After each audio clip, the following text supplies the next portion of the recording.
Holy fire, holy water, holy money, only money, only money, only money. We are woody fire, woody thunder, only money, only money. It's your girl Tayo, back and better with another video.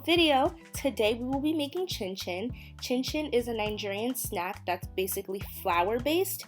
And coming up next, we have my little sister doing my intro, trying to be me.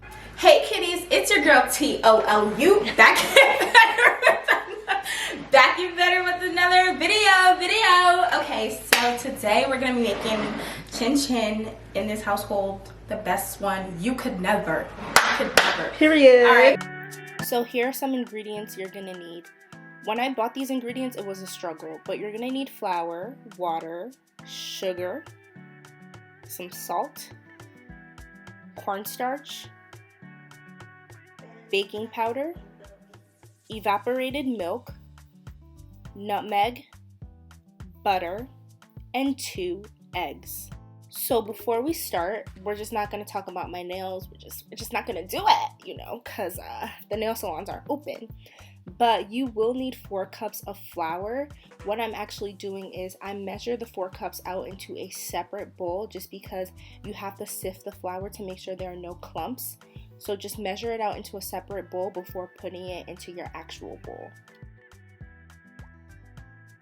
So now that all the flour is poured up, you're going to use a sift to filter it through just to get all those clumps out.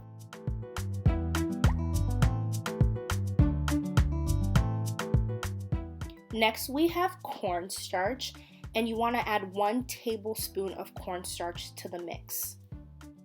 This is completely optional, but cornstarch does add a little extra crunch.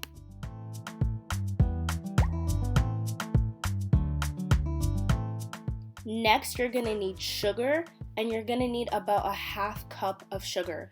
To all my diabetics, I am truly sorry.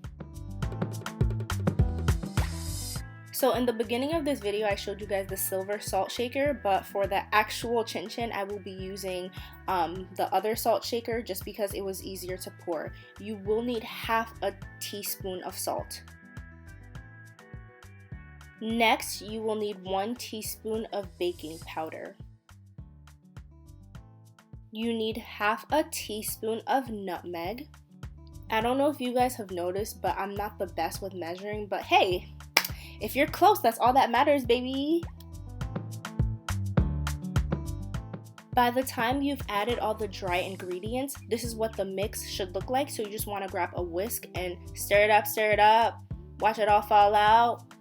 I just wanted to apologize for my singing because I understand I sing better than most of you. Next, you need a 1/2 cup of butter. Mine was stick butter, so I ended up melting it in the microwave for like 30 seconds, I think, and that's how it ended up looking.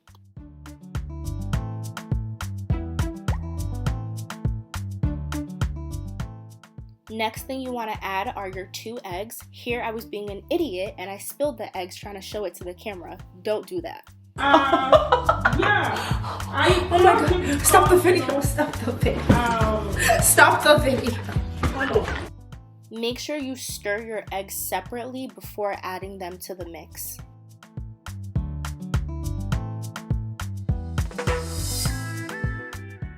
So next you need to grab your evaporated milk. I actually did not use the whole can, even though the recipe does call for the whole can, just because I wanted my dough a little thick, you know what I mean? So I just shedded out a little milk that I did not use, but it was a very small portion.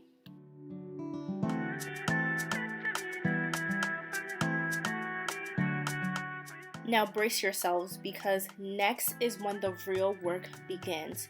You will begin to mash it. I messed up because I wore my bracelet while doing this. I usually don't take that bracelet off and I should have just taken it off. But you're gonna add water little by little into the mixture until it basically feels right to you. So I added about 3 tablespoons of water. So before you mix, you might want to put your oil on the stove. I had a little sister, so I just made her do it. Make sure there's enough oil so that it deep fries. This is me back to mixing and mashing it with my hands. It is really hard just because the dough is very thick, but you basically want it to be very smooth and all the ingredients mixed together. Taste the dough before cooking it at your own discretion. I have Nigerian blood, so I can't get salmonella. So next you're gonna need a very clean surface, and you're just gonna put flour all over that clean surface and just spread it around evenly and smoothly. You are gonna roll your dough out on this surface, so just make sure that it's smooth and there are no clumps. Once you're all done with that, just take the flour out. As you can see, I was struggling a little bit here. I actually ended up splitting my dough into two just because it's easier to roll out at first. Next, you want to just grab your roller and just roll out the dough. It's very thick, so you're going to need a little bit of elbow grease in here.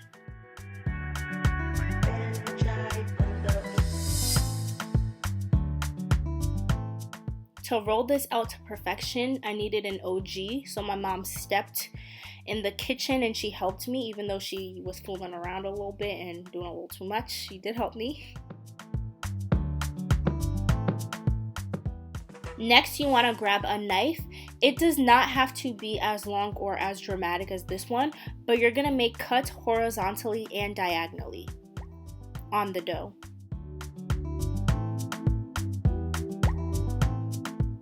Basically cut them into small cubes. Some of them were a little thick, that's okay too. When you're almost finished, this is what it should look like, and you just want to separate them onto a separate plate for frying. I put the oil on about medium high, and with that you just drop them in one by one. Be careful because I did burn myself dropping it a little too high at times.